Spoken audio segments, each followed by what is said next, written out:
ఆదికాండము 22 అధ్యాయం. ఆ సంగతులు జరిగిన తరువాత దేవుడు అబ్రాహామును పరిశోధించెను.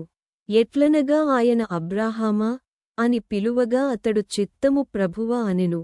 అప్పుడాయన నీకు ఒక్కడయ్యున్న నీ కుమారుని అనగా నీవు ప్రేమించు ఇస్సాకును తీసుకొని మోరియా దేశమునకు వెళ్ళి అక్కడ నేను నీతో చెప్పబోవు పర్వతములలో ఒకదానిమీద దహనబలిగా అతని నర్పించమని చెప్పెను. తెల్లవారినప్పుడు అబ్రాహాము లేచి తన గాడిదకు గంత కట్టి తన పనివారిలో ఇద్దరిని తన కుమారుడగు ఇస్సాకును వెంటబెట్టుకొని దహనబలి కొరకు కట్టెలు చీల్చి లేచి దేవుడు తనతో చెప్పిన చోటికి వెళ్ళెను.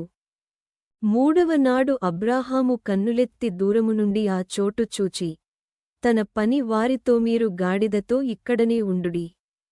నేనును ఈ చిన్నవాడును అక్కడికి వెళ్ళి దేవునికి మ్రొక్కి మరల మీ యొద్దకు వచ్చెదమని చెప్పి దహనబలికి కట్టెలు తీసుకొని తన కుమారుడగు ఇస్సాకుమీద పెట్టి తన చేతితో నిప్పును కత్తిని పట్టుకొని పోయెను.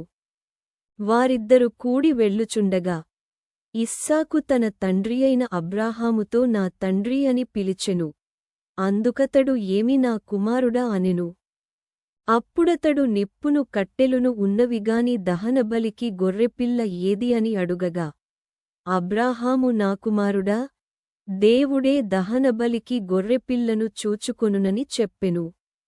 అలాగు వారిద్దరు కూడి వెళ్లి దేవుడు అతనితో చెప్పిన చోటికి వచ్చినప్పుడు అబ్రాహాము అక్కడ బలిపీఠమును కట్టి కట్టెలు చక్కగా పేర్చి తన కుమారుడగు ఇస్సాకును బంధించి ఆ పీఠముపైనున్న కట్టెలమీద ఉంచెను. అప్పుడు అబ్రాహాము తన కుమారుని వధించుటకు తన చెయ్యి చాపి కత్తి పట్టుకొనగా యెహోవా దూత పరలోకము నుండి అబ్రాహామా అబ్రాహామా అని అతని పిలిచెను. అందుకతడు చిత్తము ప్రభువా అనెను. అప్పుడు ఆయన ఆ చిన్నవానిమీద చెయ్యి వేయకుము, అతని నేమియు చేయకుము, నీకు ఒక్కడయ్యున్న నీ కుమారుని నాకీయ వెనుతీయ లేదుగనుక నీవు దేవునికి భయపడువాడవని ఇందవలన నాకు కనబడుచున్నదనెను. అప్పుడు అబ్రాహాము కన్నులెత్తి చూడగా పొదలో కొమ్ములు తగులుకునియున్న ఒక పొట్టేలు వెనుక తట్టున కనబడెను. అబ్రాహాము వెళ్లి ఆ పొట్టేలును పట్టుకుని తన కుమారునికి మారుగా పెట్టి దహన బలిగా అర్పించెను. అబ్రాహాము ఆ చోటికి యెహోవా ఈరే అను పేరు పెట్టెను. అందుచేత యెహోవా పర్వతముమీద చూచుకొనును అని నేటివరకు చెప్పబడును. యెహోవా దూత రెండవ మారు పరలోకము నుండి అబ్రాహామును పిలిచి ఇట్లనెను, నీవు నీకు ఒక్కడే అయ్యున్న నీ కుమారుని ఈయ వెనుక తీయక ఈ కార్యము చేసినందున నేను నిన్ను ఆశీర్వదించి ఆకాశ నక్షత్రములవలెను సముద్రతీరమందలి ఇసుకవలెను నీ సంతానమును నిశ్చయముగా విస్తరింపచేసెదను. నీ సంతతివారు తమ శత్రువుల గవిని స్వాధీనపరచుకొందురు. మరియు నీవు నా మాట వినినందున భూలోకములోని జనములన్నీయు నీ సంతానము వలన ఆశీర్వదించబడును నాతోడని ప్రమాణము చేసియున్నానని యెహోవా సెలవిచ్చెననెను.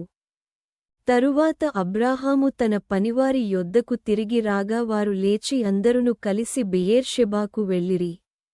అబ్రాహాము బెయేర్షెబాలో నివసించెను. ఆ సంగతులు జరిగిన తరువాత అబ్రాహామునకు తెలుపబడినదేమనగా మిల్కా అను ఆమెయు నీ సహోదరుడగు నాహోరునకు పిల్లలను కనెను.